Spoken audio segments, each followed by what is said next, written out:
बिस्मिल्लाहिर्रहमानिर्रहीम। अस्सलाम वालेकुम दोस्तों, समुंदर के अंदर कई राज दफन होती हैं। एक ऐसी ही कहानी 5 दोस्तों की है जिनके साथ समुंदर में क्या हुआ ये आज तक कोई समझ ना सका।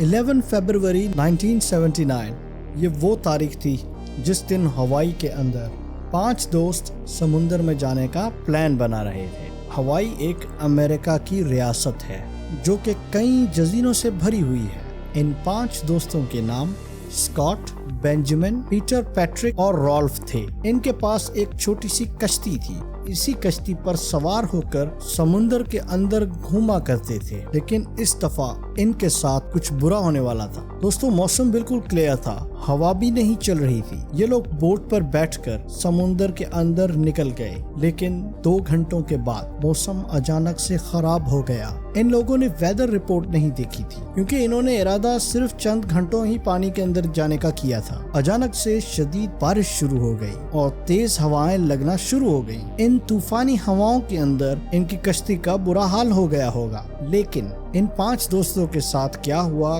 कोई नहीं जानता। रात हो गई और ये लोग वापस ना आए। इनके घर वाले भी बहुत ज्यादा परेशान थे। पुलिस ने इन दोस्तों की तलाश शुरू कर दी। ये एक बहुत बड़ा सर्च ऑपरेशन था। इन्होंने समंदर के अंदर 70,000 स्क्वायर माइल्स का एरिया तलाश कर लिया, लेकिन इन 5 दोस्तों और इनकी कश्ती का कुछ न मिल सका। असल में किसी को ये नहीं पता था कि ये दोस्त किस तरफ गए थे। यहाँ तक ट्रेंड कबूतरों की भी मदद ली गई, लेकिन कोई फायदा नहीं हुआ। 1 महीने की तलाश के बाद सब समझ चुके थे कि ये लोग वापस लौटकर कभी नहीं आएंगे। हवाई के इस जजीरे पर ये खबर आग की तरह फैल चुकी थी और सारे लोग अफसरदा थे कि अब ये 5 दोस्त कभी नहीं मिल पाएंगे, वापस लौटकर कभी नहीं आएंगे। दोस्तों, वक्त के साथ साथ ये 5 फैमिलीज जिंदगी में आगे बढ़ गई। जाहिर सी बात है इन 5 दोस्तों की कश्ती पानी में कहीं डूब गई होगी। वक्त गुजरता गया, यहाँ तक के 10 साल गुजर गए। ये 19 सितंबर 1988 की बात है।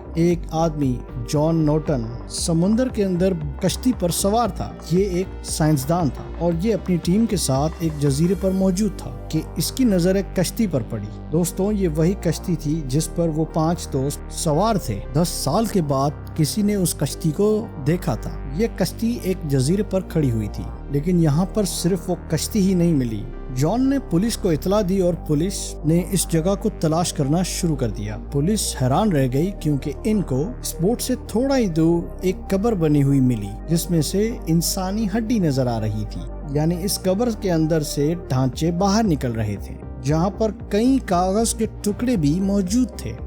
दोस्तों, पुलिस ने उस ढांचे को टेस्ट के लिए फोरेंसिक लैब भेज दिया और पता चला कि ये ढांचा उन 5 में से एक आदमी स्कॉट का था। ये एक अजीब बात थी क्योंकि अगर इनकी कश्ती तूफान में डूब गई थी तो स्कॉट की कब्र एक सुनसान जजीरे पर क्यों बनी हुई थी और बाकी के 4 दोस्त कहाँ थे? जाहिर सी बात है इनकी कश्ती तूफान से बचकर इस जजीरे पर पहुंच गई थी, लेकिन फिर इन 5 के साथ आखिर क्या हुआ इसका इल्म किसी को नहीं। ये कोई नहीं जानता। इनकी कश्ती जजीरे तक पहुंच गई थी, यानी ये लोग डूबे नहीं थे। तो फिर इनके साथ आखिर हुआ क्या था? दोस्तों, 10 साल गुजरने के बाद भी ये अजीबोगरीब केस आज तक अनसॉल्व्ड है।